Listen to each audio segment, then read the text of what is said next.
है कि जो गायत्री मंत्र का जप किया जाता है, वह मृत्यु वाली जगह पे किया जाता है या कहीं और भी किया जाता है, यही है ना? देखिए, गायत्री मंत्र का जप सबसे बड़ी महत्वपूर्ण बात है कि गायत्री मंत्र एज ए ईश्वर की सबसे बड़ी उपासना है, ठीक है? इसमें ईश्वर के गुण, कर्म, स्वभाव का बहुत बृहद और विस्तृत वर्णन दिया गया है गायत्री मंत्र में। और दुनिया का सबसे बड़ा मंत्र, इसको महामंत्र कहा जाता है।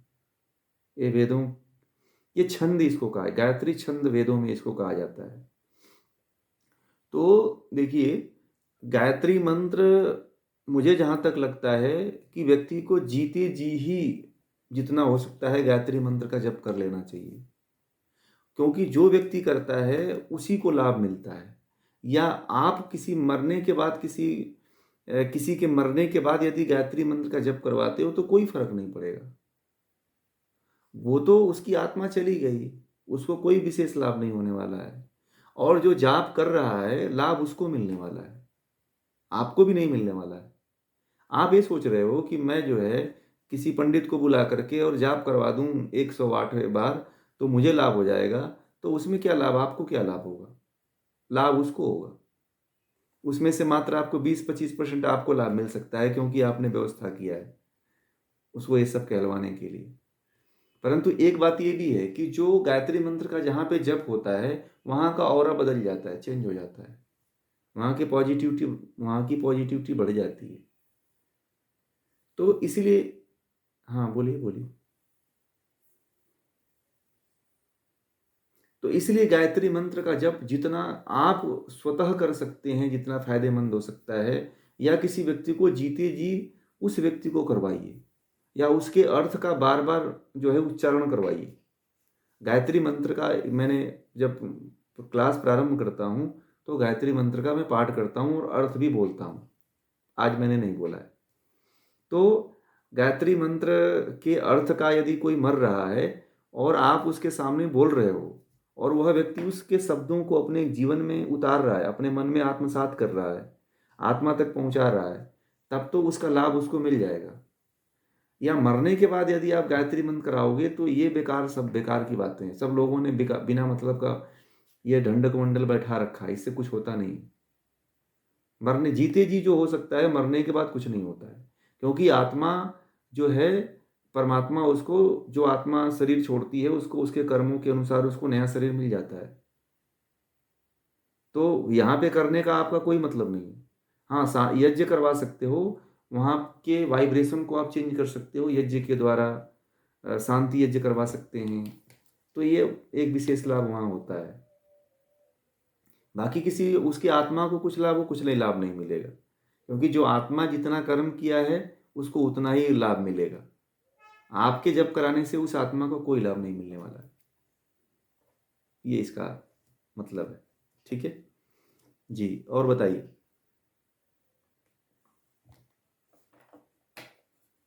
हाँ, वही बता ईश्वर की सबसे बड़ी प्रार्थना मैंने पहले ही कह दिया कि ईश्वर से श्रेष्ठ मार्ग पे चलने की मांग है। तो इसमें ये मंत्र जो है जीते जी ज़्यादा काम करता है।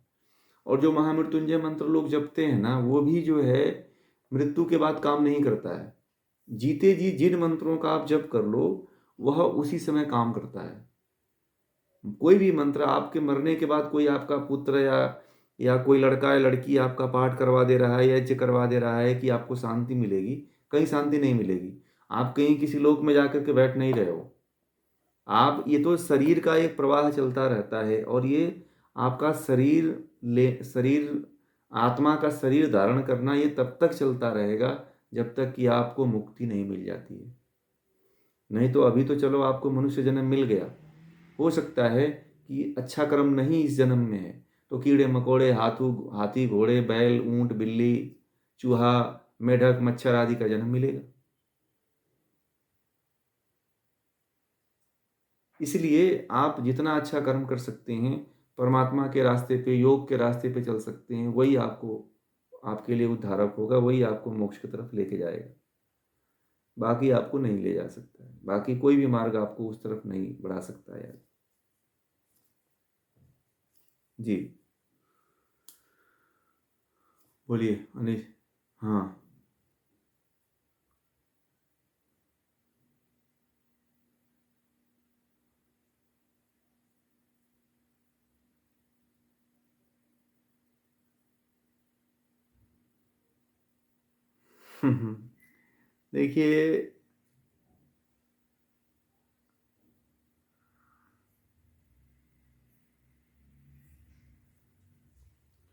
देखिए, वो तो बात सही है।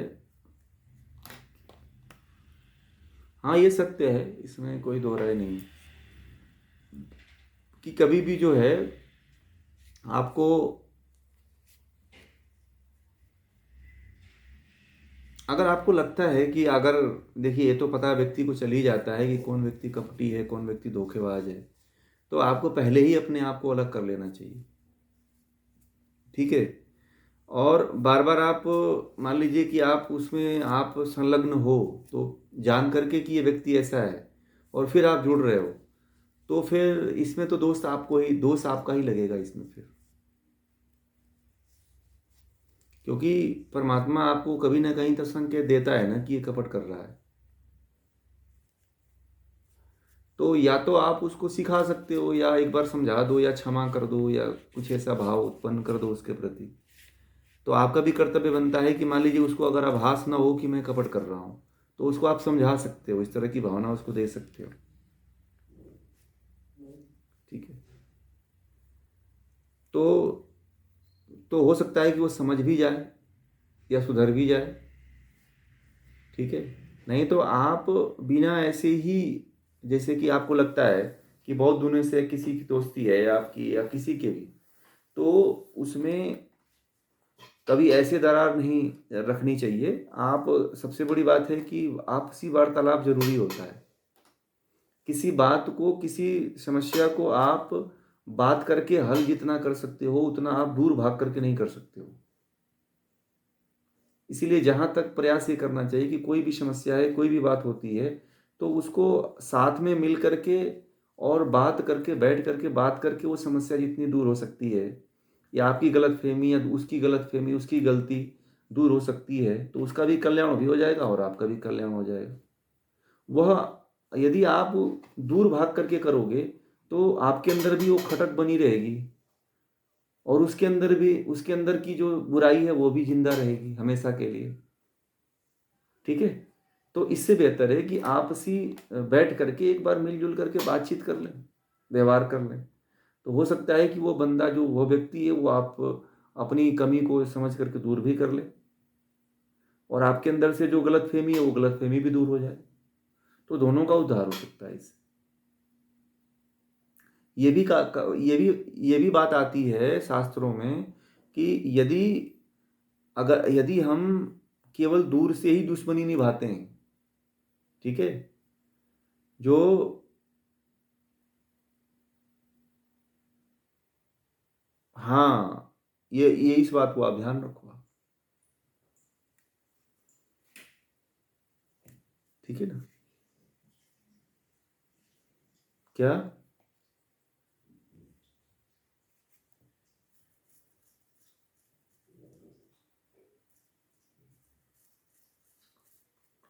अब इसके लिए तो देखिए, तब तो वहां पे आपको सजग सजग रहना पड़ेगा आपको। ठीक है।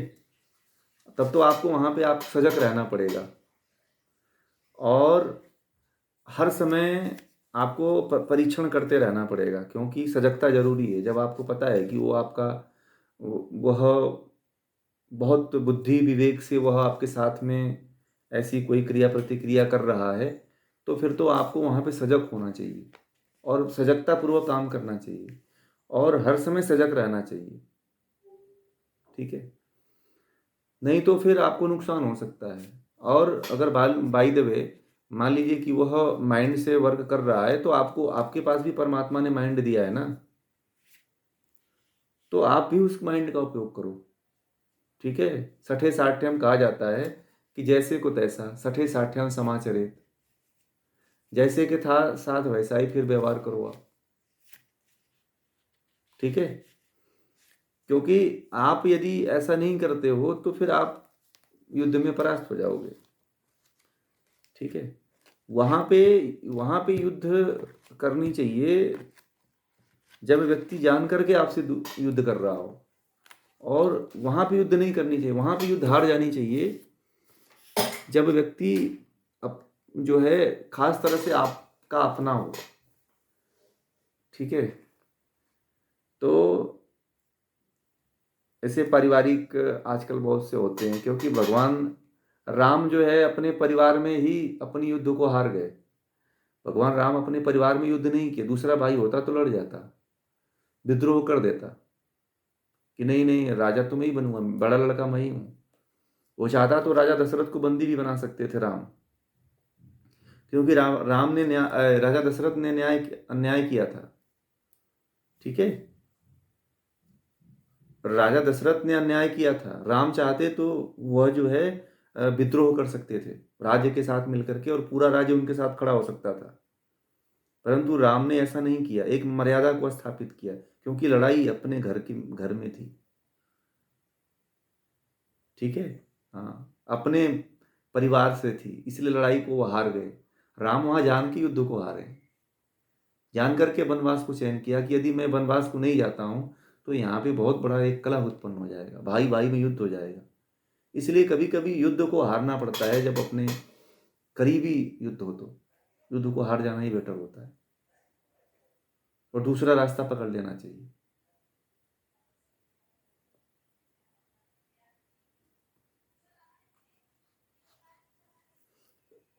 देखिए वो युद्ध अलग है, उसकी बात तो आप, वो लोग तो क्या कैसे करते हैं, अब उसके तरफ सबसे बड़ा युद्ध तो अपने भीतर है। पहले उसको लड़े जीत लेंगे तो बाहर की जीत तो हो ही जाती है। उसके लिए तो राजा लोग और मंत्री लोग, प्रधानमंत्री, राष्ट्रपति सब बैठे हुए हैं लोग। हाँ जी, और बताइए अनिल जी।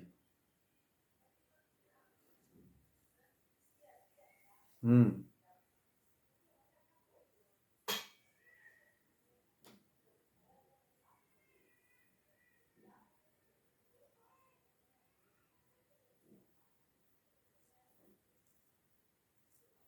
अहंकार आपका था, इसीलिए आप शरीर धारण करते हो।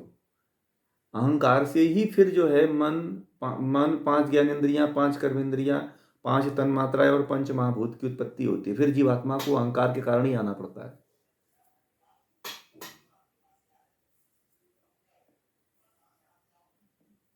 अहंकार को यदि खत्म कर देंगे तो आप जीते जी फिर यहाँ पे मुक्त हो जाओगे आप, जैसे राजा जनक हो गए। फिर फिर शरीर केवल आपका निर्वाण के लिए चलता रहेगा, जब तक परमात्मा ने आपको इस शरीर के लिए एक,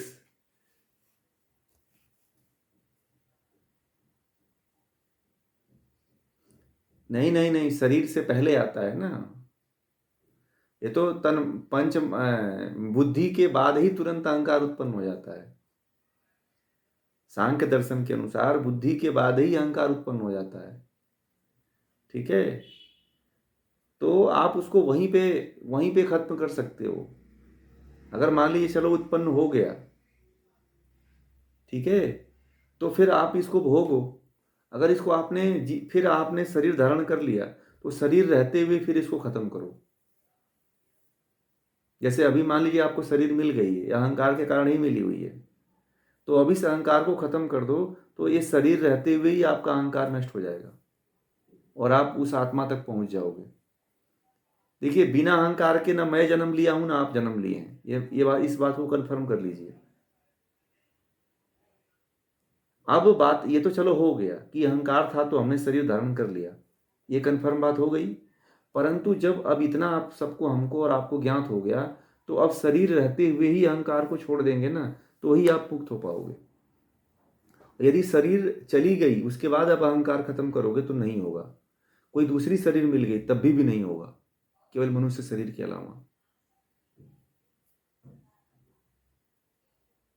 और इसके उदाहरण है राजा जनक। राजा जनक ने उस अहंकार को नष्ट किया था।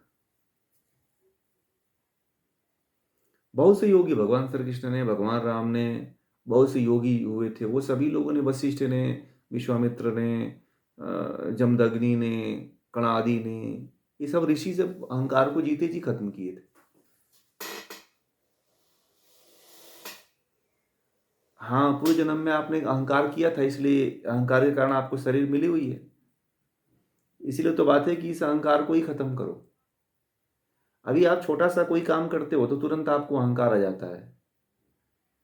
मैंने आप लोगों ने देखा होगा कि अगर व्यक्ति कोई केला बांटता है ना, तो एक केला देते हुए फोटो खींच लेता है और फेसबुक पर डाल देता है कि मैंने हॉस्पिटल में केला जो है अनुदान किया।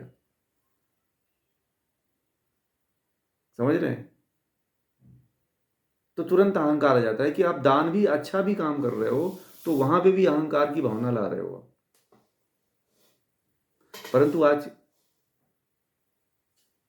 बुद्धि जब प्रकृति से जब आत्मा जब प्रकृति से मूल जो प्रकृति है, मूल प्रकृति से बुद्धि की ही उत्पत्ति होती है सबसे पहले, ये 17 स्तंभ से। ठीक है? और बुद्धि के बाद फिर अहंकार आता है। जब जीवात्मा शरीर धारण करती है तब।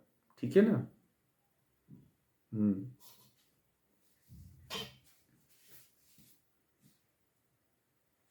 हाँ, तब गर्भ में कर लेती है, आपके वीर्य में ही। मैंने उपनिषद में आपने बताया तो था मैंने कि जैसे ही जो है, जो पहला जीवात्मा होती है, जो पहला जो जन्म होता है वो पिता के शुक्राणु में ही होता है उसका जन्म।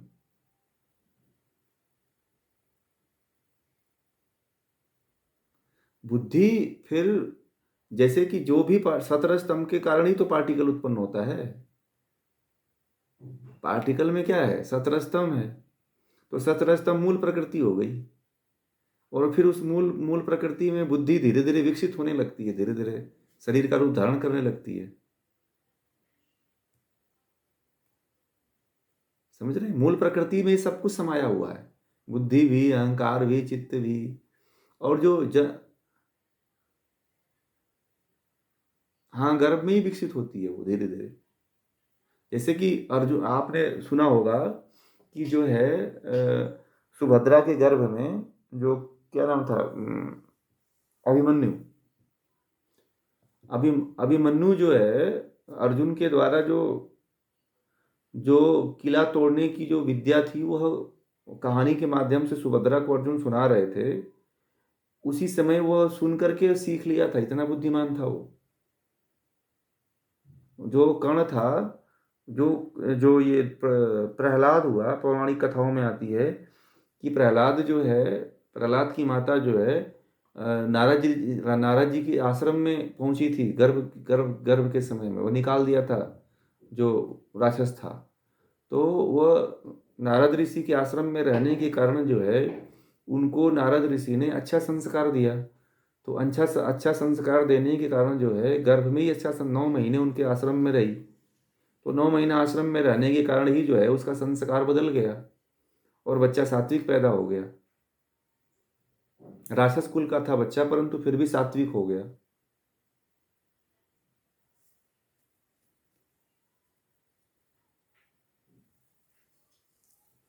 सब सब सब सब सब कुछ, सब इंद्रियां बनने लगती हैं, हार्ट बनने लगता है।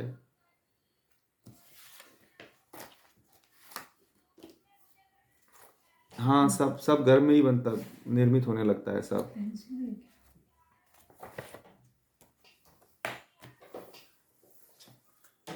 हाँ, आकर के निर्माण तो सब अंदर ही हो जाता है गर्भ में, बाकी विकास जो है सब अंदर ही होता है। हाँ, बाहर जन्म लेने के बाद। ठीक। हम्म। नमस्कार नमस्कार।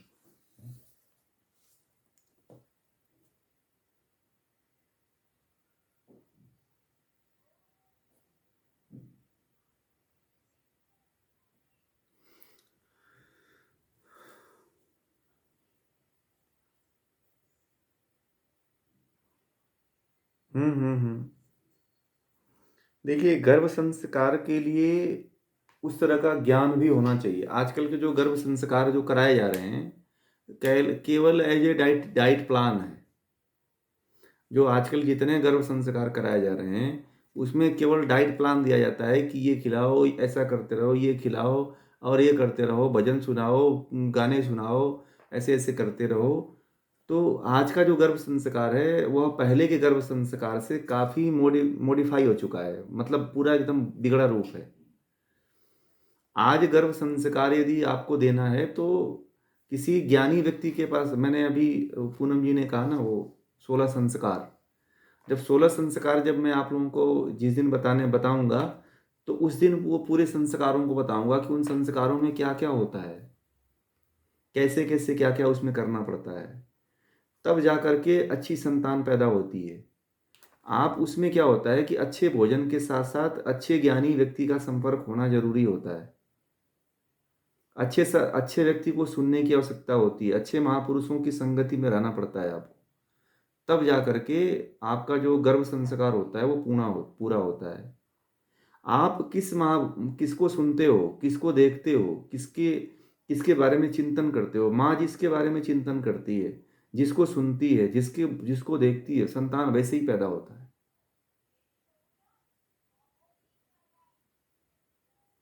ये सबसे महत्वपूर्ण होता है। आज का जो संस्कार है ना, वो केवल खाने पिलाने का, सुबह से लेकर शाम तक खाना खिलाएंगे, और जो आजकल के मॉडर्न जो चीज़ें हैं उनको बताएंगे, ऐसे करवाएंगे। और अधिकांशतः तो महिलाएं जो हो रही हैं, वो गर्भ में अधिकांशतः टीवी देखती हैं, बैठे बैठे मोबाइल चलाती हैं, व्हाट्सएप वीडियो इंस्टाग्राम चलाती हैं, तो बच्चे भी वैसे ही निकल जाते हैं।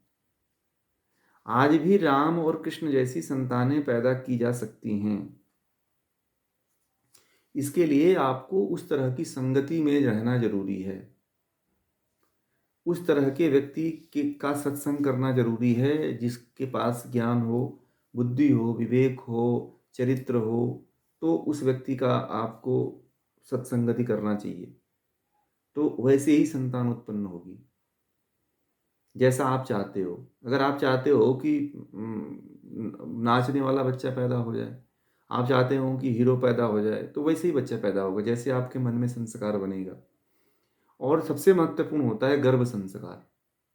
गर्भ संस्कार में यदि ध्यान नहीं दिया गया, तो बच्चा फिर जैसा चाहते हो वैसा बच्चा नहीं पैदा होगा।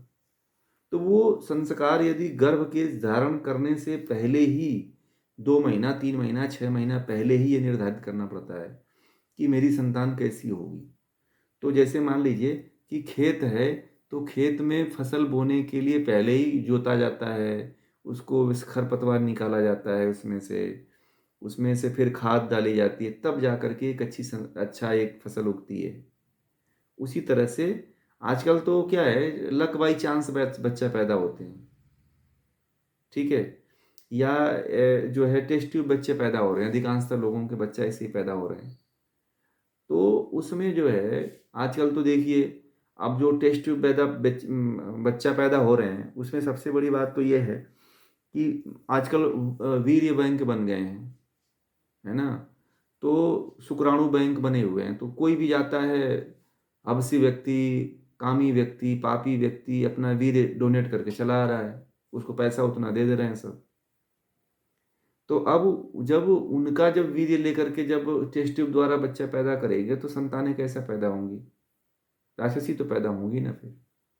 तो यही हो रहा है आजकल समाज में। टेस्ट ट्यूब भी तकनीक पुरानी ही है, उसका तरीका अलग है। पहले नियोग क्रिया होती थी, आज टेस्ट ट्यूब होता है, तो बात बहुत ज़्यादा कोई विशेष अंतर नहीं है। परंतु उसका वीर्य जो है ना, वो गलत है, वो उसमें सही व्यक्ति का वीर्य नहीं होता है, मजबूत वीर्य नहीं होता है, इसलिए संतानें उस तरह की पैदा नहीं होती। अच्छे चरित्र, अच्छे गुण, अच्छे ज्ञानी, अच्छे महापुरुष की जब संतानें होती हैं, हम लोग ऋषि की संतान क्यों कहलाते हैं, कि हम सभी को कहा जाता है कि हम ऋषियों की संतान हैं, कहते हैं ना, इसीलिए कहा जाता है कि हम ऋषि की संतान हैं। हमारे रगों में जो रक्त बह रहा है, वो ऋषियों का रक्त बह रहा है।